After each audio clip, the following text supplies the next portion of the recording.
মে দিবসের ছুটি পেয়ে হঠাৎ করেই সিদ্ধান্ত হলো চায়ের রাজধানী শ্রীমঙ্গল যাব। তবে প্রচলিত পর্যটন স্পটগুলো ছাড়াও এবার নতুন কিছু জায়গা ঘুরে দেখা দরকার। সেই ইচ্ছে নিয়েই ৬ জনের জন্য ঢাকা শ্রীমঙ্গল বাসের টিকিট খোঁজা শুরু হলো। এ যেন ঈদের ছুটি। অনেক সংগ্রাম করে নন এসি ৬টি টিকিট পাওয়া গেল কল্যাণপুর থেকে। কাউন্টারে এসে জনস্রোত দেখে তো পাগল প্রায় অবস্থা, যেন পুরো ঢাকা খালি করে সবাই বিদায় নিচ্ছে। নির্ধারিত সময়ের ৪ ঘন্টা পরে বাস এলো।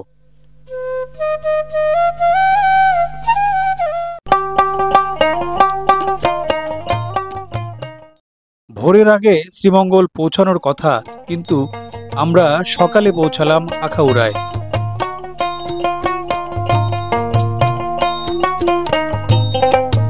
সেই চিরাচরিত যাত্রা বিরতি হলো হোটেল উজানভাটিতে।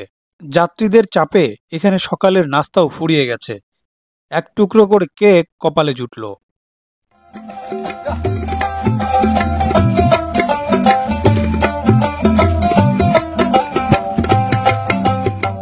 চা বাগান আর টিলার উপস্থিতি দেখে বুঝলাম আমরা শ্রীমঙ্গলে এসে পড়েছি। সকালবেলার মৃদু শীতল হাওয়া যেন যাত্রাপথের ক্লান্তি মুছে দেওয়ার অবিরাম চেষ্টা করে যাচ্ছে।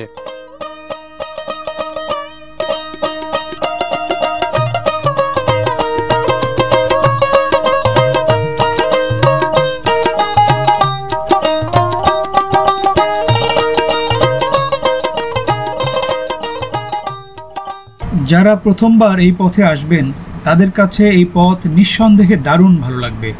এছাড়া যারা অনেকবার এসেছেন তাদের কাছেও এই পথের সৌন্দর্য আসলে পুরনো হয় না।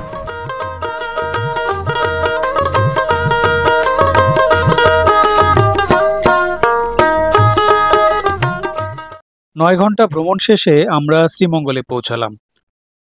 প্রথম গন্তব্য বাবলা ভাইয়ের আস্তানায়। সেখানেই আমাদের থাকার ব্যবস্থা।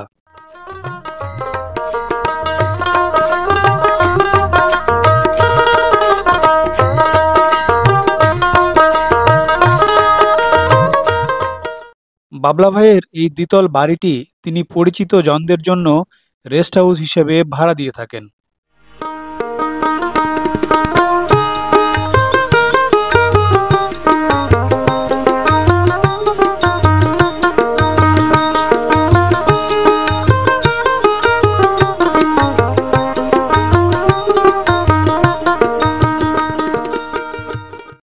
একেবারে ঘরোয়া পরিবেশ, শীতাতপ নিয়ন্ত্রিত কক্ষ।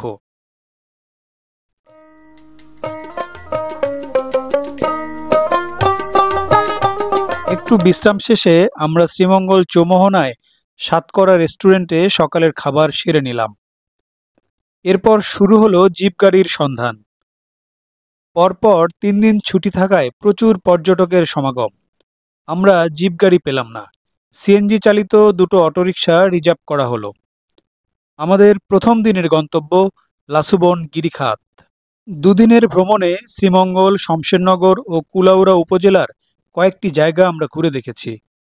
পরের ভিডিওতে সেসব জায়গার বিস্তারিত তথ্য থাকবে। সে পর্যন্ত ভালো থাকুন।